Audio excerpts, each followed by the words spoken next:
Hi, ako nga pala si Lawrence Mbamba from BSED English 1B.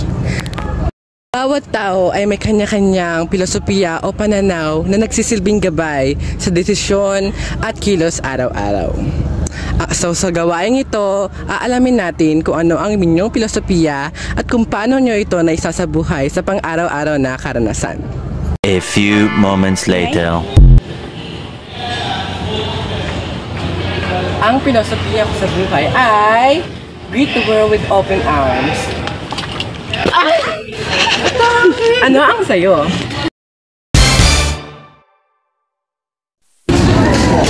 Ano po yung pangalan nila, pati po yung program? So, my name is Anleia Serrano from BSED Science 2B po. Yung motto ko po, yung philosophy ko sa buhay po ay sometimes you learn, sometimes you win po. So, sa buhay kasi, hindi naman po palagi na lagi lang tayo nananalo or lagi lang tayo sumasukses. Minsan po, kailangan din natin matuto. Thank you po. Ano po yung pangalan nila, pati po ang program? So, my name is Sharon Valencia from BSED Science 2B. So, yung motto ko nga is, there's a rainbow after the rain nga. So, na-apply ko to sa buhay ko sa motivation nga bilang yung rainbow, there's a successful there, and sa rain naman, ayun yung mga challenges na kumbaga yun yung ginagamit ko ay mga ano natin sa pang-araw-araw. Thank you. Ay, naku, ano po yung pangalan, pati po yung program nyo? Good morning. Micaela Angela A. Castella from BSED English 1E. Ang filosofiya ko po sa buhay is mas mabuti na pong maging totoo kaysa po maging perfecto. Kasi po paano ko po na-apply ito sa pang-araw-araw? If may problema po kasi ako, instead na po na maging plastic po ako, like tanggapin ko po na kaya ko to, ganon. Mas mabuti po na i-accept po natin siya, or like, kasi po para po makahanap po tayo ng improvements or like room for that kind of scenario po. Tapos po, kailangan po natin yun nga, tanggapin po para po mas maging mas maging maayos po yung flow po ng mga ideas nyo, something like ito po. Thank you po. Ano po yung pangalan at yung program niyo po? Ako si Elijah Perez. Ang program ko is BSED Social Studies 1A.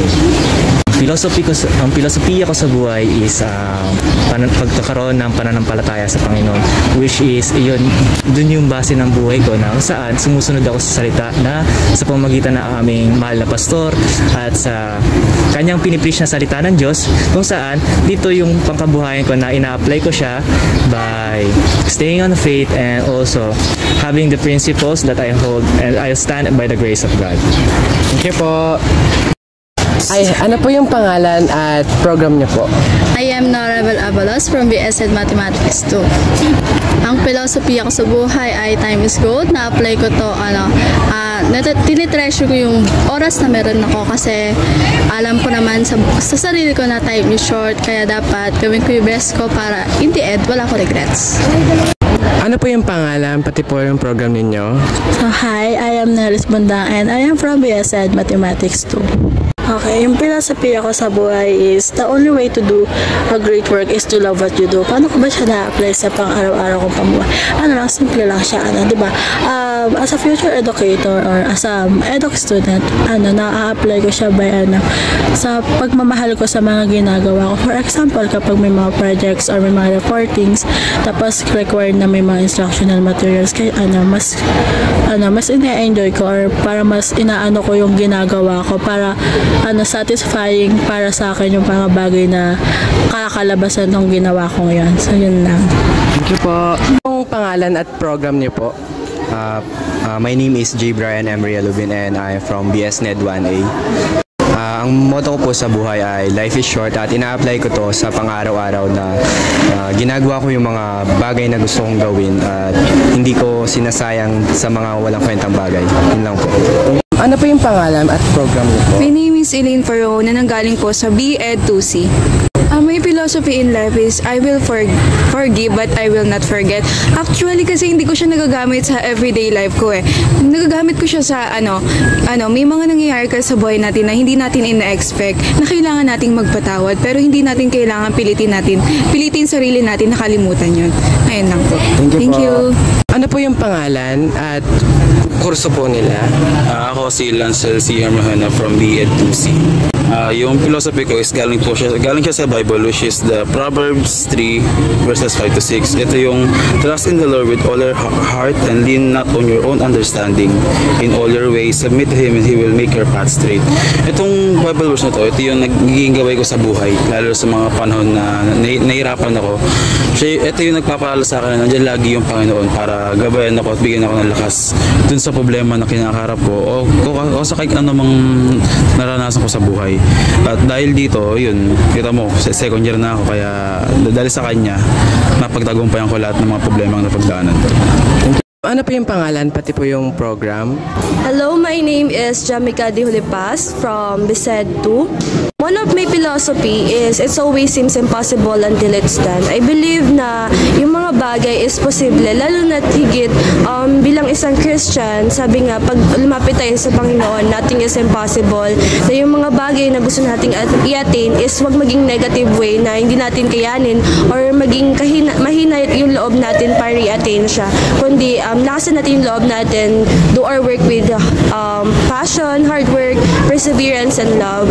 Lalo higit sa pagtuturo sa mga bata na ibigay natin yung best natin para ma-attain natin yung gusto natin at diba, nothing is impossible. Ayun.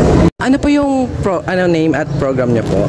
Ako po si Cyril S. Alafana from BESED 2 second year. Ang aking pong filosofiya sa buhay ay that everything happens for a reason. Para kasi sa akin, tayo bilang tao, curious tayo. Kung baga gusto natin nalalaman yung rason, yung dahilan kung bakit ba nangyayari yung isang bagay. Pero syempre bilang tao, hindi naman tayo perfecto. Hindi sa lahat ng pagkakataon nalalaman natin yung dahilan kung bakit nangyayari yung isang bagay. At kapag may mga pagkakataon na gano'n na nangyayari sa buhay ko, I always comfort myself by saying that ano man yung bagay na yon, gaano man siya ka-expected or unexpected, gaano man siya kaganda or hindi kaganda, there is probably a reason kung bakit siya nangyari. A reason that I am willing to accept. Thank you po. Ano po yung pangalan, pati po yung program? I'm Alday MJB Beltran po from BESED Filipino 1. Siguro po yung philosophy or motto ko sa buhay ay huwag mong gawin sa ibang, ayaw mong gawin sa iyo. Why Confucius? Bakit? Dahil sa araw-araw nating pakikisalamuha, siguro sa mga sarili natin, alam natin sa ating mga sarili na ayaw nating nakakatanggap ng mga masama mula dun sa mga tao. So paano pa kaya yung mga tao na balak rin natin gawa ng masama o balak natin gawa ng ganti? Tsaka yung karma, nandyan naman yan hindi naman natutulog. That will always haunt us. No, hindi man sa atin, hindi man sa ngayon, pwedeng sa pamilya natin o pwede sa mga susunod na araw. Kaya yon, we should spread love na lang siguro, not hate. Thank you.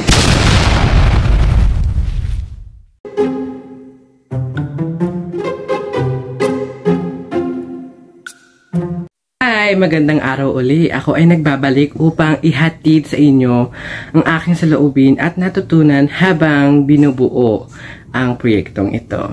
Una, habang isinasagawa ang interview, ito ay nagdulot sa akin ng kaba. Pero kalaunan ay unti-unti nagkakaroon ng saya dahil ito ay kasama sa pagsubok araw-araw. Pangalawa, nalaman ko na iba't iba ang filosofiya ng mga tao kahit pare-pareho lamang tayo nabubuhay sa mundo. Nalaman ko din na malaki ang tulong ng filosofiya dahil di natin ginagawa ang isang bagay na walang dahilan. Panghuli, natutunan ko na magagamit natin sa pang-araw-araw ang filosofiya sa pamumuhay sa mundong ito. Kaya dahil dito sa proyektong ito, nagkaroon ako ng inspirasyon at basihan para mabuhay na may pinaniniwalaan.